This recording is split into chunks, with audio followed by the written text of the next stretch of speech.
కథావాణి శ్రోతలందరికీ చెప్పాలని ఉందికి స్వాగతం. నేను డాక్టర్ శ్రీమతి కొఠారి వాణి చలపతిరావుని. ఈనాటి మన చెప్పాలని ఉందిలో ఫ్యామిలీ మ్యాటర్స్ అంటూ బోలెడు సరదా విషయాలు మరియు సీరియస్ విషయాలు చెప్పుకోబోతున్నామండి. కుటుంబం అంటే ఎన్నో సంగతులు ఉంటాయి కనుక మన కథావాణి కుటుంబంలోకి ఈరోజు వాటిని ఆహ్వానిద్దాం. నేను ముందుగా స్క్రిప్ట్ రాసుకొని మీకు నా స్వరంతో వినిపిస్తున్న ఈనాటి ఈ అంశం పేరు మరోసారి ఫ్యామిలీ మ్యాటర్స్. ఇంకేమాత్రం ఆలస్యం చేయకుండా వెంటనే సబ్జెక్ట్లోకి వెళ్ళిపోదాం. కుటుంబం లేక ఫ్యామిలీ అనగానే ఎవరికైనా వెంటనే స్ఫురించేది భార్య, భర్త, పిల్లలు. ఆ పిల్లలు పెళ్ళైన వాళ్ళైతే అల్లుడు, కోడలు, మనవళ్ళు, మనవరాళ్ళు. వెనకటి తరం పెద్దలెవరైనా ఇంట్లో ఉంటే వాళ్ళు. ప్రపంచం అంతటా అన్ని దేశాలలో కుటుంబాలు ఉంటాయి, కానీ అందులో ముఖ్యంగా మన దేశం కుటుంబ వ్యవస్థకు పెట్టింది పేరు. కుటుంబం అంటే అది ఆ కుటుంబ సభ్యులకే పరిమితమైంది కాదు. మన భారతదేశపు దృష్టిలో అదొక వ్యవస్థ, అదొక సామాజిక బాధ్యత. వంశాభివృద్ధికే కాదు, దేశాభివృద్ధికి కూడా ఉత్తమ వారసులను అందించే సాధనం.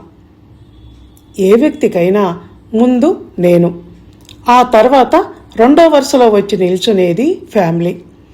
తన కోసం, తన కుటుంబం కోసం వ్యక్తి ఎంతైనా కష్టపడతాడు, పాటుపడతాడు.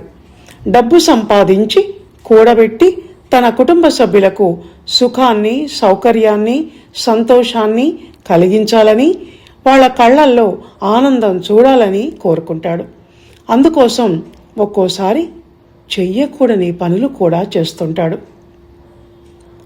ప్రపంచమంతా చుట్టి వచ్చిన మనిషికి కూడా తన ఇల్లు మాత్రమే నచ్చుతుంది. నీకు ఏ ప్రదేశం ఇష్టమని చెప్తే సిమ్లా అనో, అమెరికా అనో, లండన్ అనో చెప్పడు. నా ఇల్లు, నా ఇంటి పరిసరాలు ఇష్టం అని చెప్తాడు.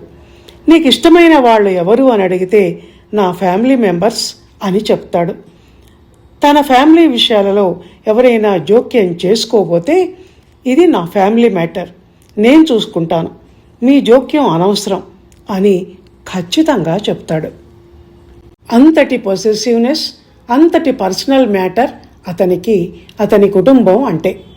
ఇకపోతే అతను చెప్పినట్టు ఫ్యామిలీ అన్న తర్వాత ఎన్నో అచ్చట్లు, ముచ్చట్లు, ప్రేమలు, ఆప్యాయతలు, వాత్సల్యాలు, దానితో పాటు అలకలు, సాధింపులు, కోపతాపాలు, అరుచుకోటాలు, కేకలేసుకోటాలు, ఎడముఖాలు పెడముఖాలు పెట్టుకోటాలు, పంతాలు, పట్టింపులు, రాకపోకలు బంద్ పెట్టటాలు, తప్పుతుందా అంటూ మళ్ళీ కలుసుకోవటాలు, ఇలా ఎంతో వ్యవహారం ఉంటుంది. వీటిని ఫ్యామిలీ మ్యాటర్స్ అంటారు. అంటే అర్థం ఇంటి గుట్టు అన్నమాట. ఇంటి గుట్టు లంకకు చేటు అన్నట్టు ఇంటి 4 గోళ్ల మధ్య జరిగే వాగ్యుద్ధాలు కాంపౌండ్ వాల్ గేటు దాటి ఒకసారి బయటికి వెళ్ళాయంటే ఇక అంతే సంగతులు. పెదవి దాటిన మాట క్షణాల్లో ఊరంతా పాకిపోతుంది. అది మంచి మాట అయితే కొంచెం ఆలస్యం అయితే అవ్వచ్చు, కానీ చెడు మాట అయితే మాత్రం, ఆ కుటుంబ పరువు ప్రతిష్టలకు సంబంధించిన మాట అయితే మాత్రం వైల్డ్ ఫైర్లా నిమిషంలో ఊరంతా పాకేస్తుంది. నేను ఇలా అంటున్నానని ఇది ఒకప్పటి మాట, ఇప్పుడు అలా లేదు అని మాత్రం అనకండి. ఎందుకంటే అప్పుడు జనం నోళ్ళు, చెవులు ఆ పని చేస్తే ఇప్పుడు సోషల్ మీడియా ఆ పని చేస్తోంది గనక ఉన్నదానికి మరింత మసాలా యాడ్ చేసి ఆన్లైన్ ఫైర్గా మార్చి సర్రున క్షణాల్లో ప్రపంచమంతా పాకించేస్తోంది. ఇప్పుడు ఫ్యామిలీ డ్రామాల కన్నా వీధి భాగవతాలు ఎక్కువైపోయాయి గనక ప్రత్యక్ష ప్రసారాలను నేనంటే నేనని పోటీలు పడి మరీ ప్రసారం చేస్తున్నారు. భార్య, భర్త, పిల్లలు, ఇల్లు, సంసారం అన్నది ఇప్పుడు ఒకప్పటి బ్లాక్ అండ్ వైట్ పాతశ్రమ కథ అయిపోయింది. పెళ్ళి, విడాకులు, మరో పెళ్ళి, మరో విడాకులు, ఆ జంటకు ఈ జంటకు పుట్టిన పిల్లలు అమ్మా నాన్న లేక దిక్కుమాలిన వాళ్ళైపోవటం అన్నది కూడా ఎస్టర్ ఇయర్స్ పెటాకుల పెళ్ళిళ్ళు అన్న టైటిల్ కథే అయిపోయింది. ఇప్పటి ట్రెండ్ ఏమిటి అంటే స్పౌస్తో డైవర్స్ కూడా తీసుకోకుండా మోసపడ్డ వాళ్లతో అక్రమ సంబంధాలు పెట్టుకొని ఇల్లీగల్గా పెళ్లి కూడా చేసేసుకొని చట్టాపట్టాలు వేసేసుకొని వీధుల్లో తిరుగుతున్నారు మా ఆయన అంటూ ఆమె, మా ఆవిడ అంటూ ఆయన.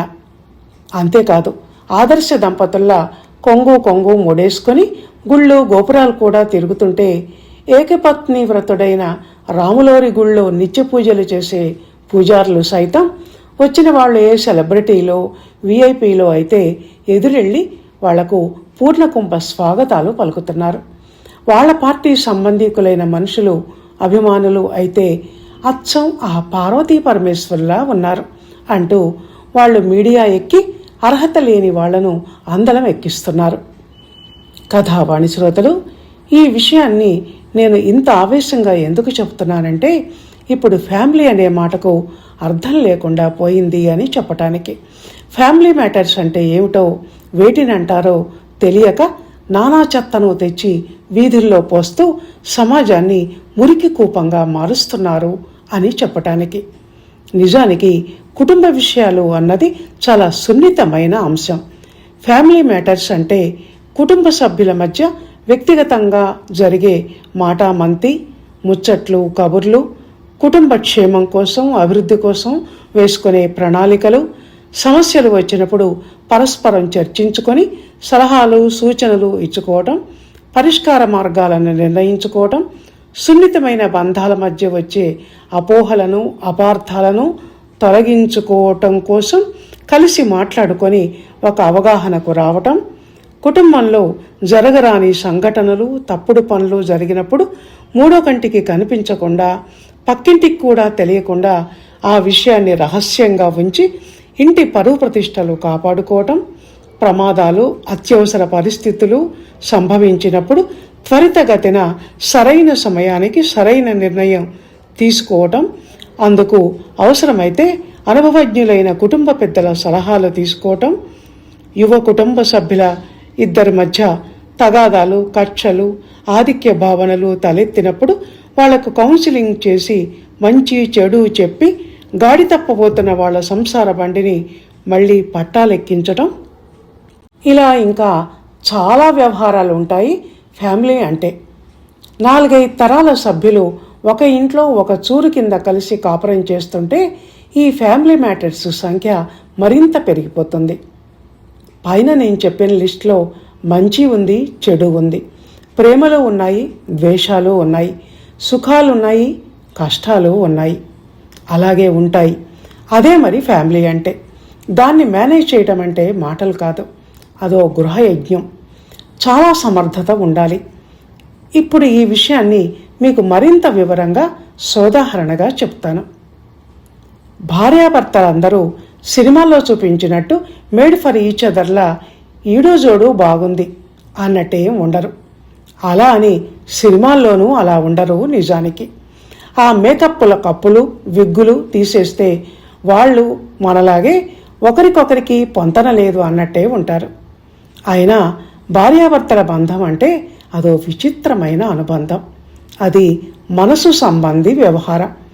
ఎక్కడలేని ప్రేమలు, కోపాలు, అభద్రతాభావాలు, అహాలు, ఆధిక్య భావాలు, కొట్టుకు సావడాలు, మళ్ళీ ఏకమవటాలు, ఇవన్నీ కట్టగట్టుకొని అక్కడే ఆ ఒక్క దగ్గరే ఉంటాయి.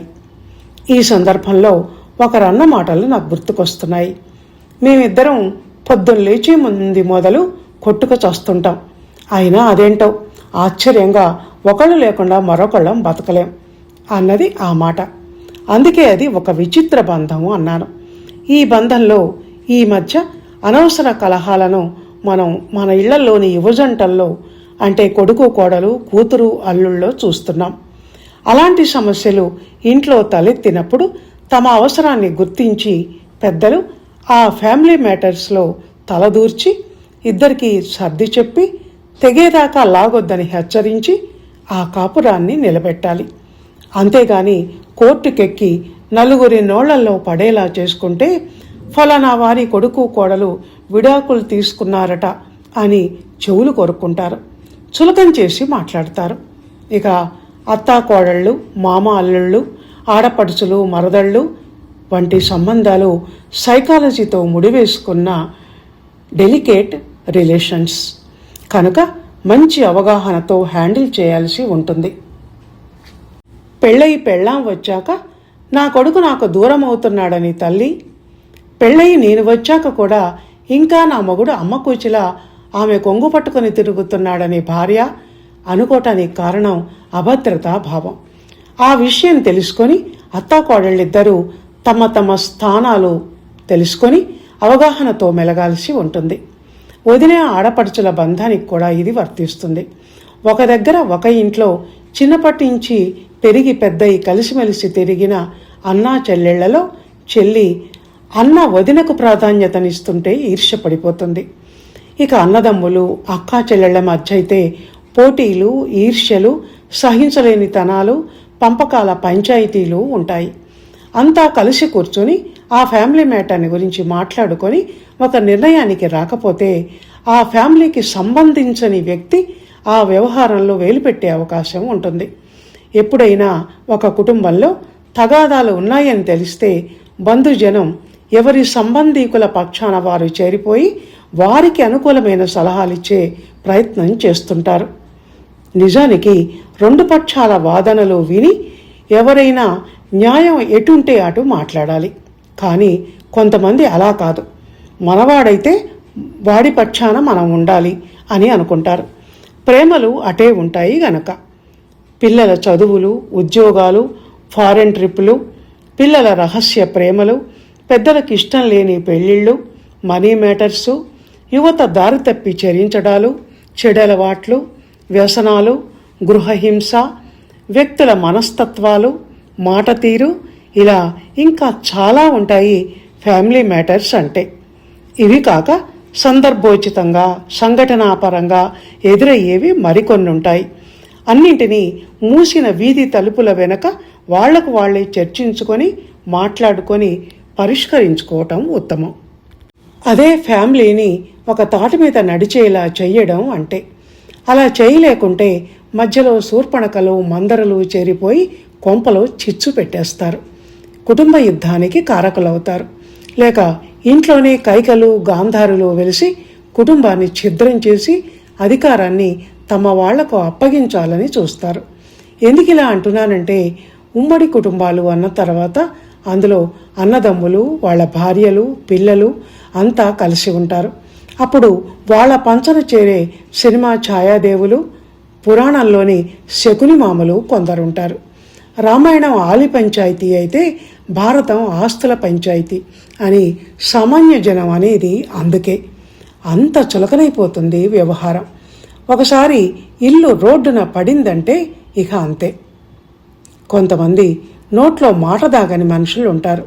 ఇంట్లో ఏం జరిగినా పక్క ఇళ్లకు వెళ్ళి దాన్ని చిలవలు పలవలు చేసి వాళ్లకు చెప్తారు. లేకుంటే ఫోన్ చేసి దూరంగా ఉన్న బంధువులకు చెప్తారు. వాళ్ళు ఆ గొడవలో లేక ఆ వ్యవహారంలో ఇన్వాల్వ్ అయి ఉన్న వాళ్ళైతే సానుభూతిని ఆశించి మరీ వెళ్తారు.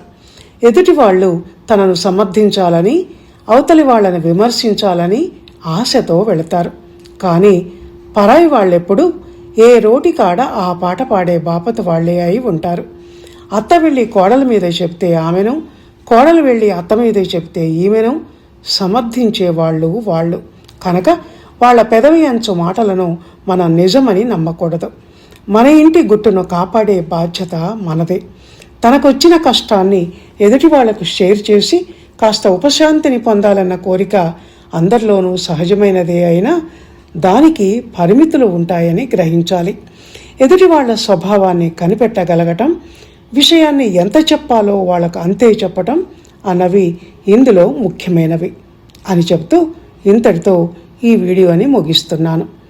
ఫ్యామిలీ మ్యాటర్స్ అన్న ఈ వీడియో మీకు నచ్చిందంటే లైక్ చేయండి, షేర్ చేయండి, చక్కటి కామెంట్ పెట్టండి. ఇది ఈ వారం ఆర్టికల్. వచ్చే వారం మరో మంచి ఆర్టికల్తో మళ్ళీ కలుసుకుందాం. అందాక సెలవు. ధన్యవాదాలు.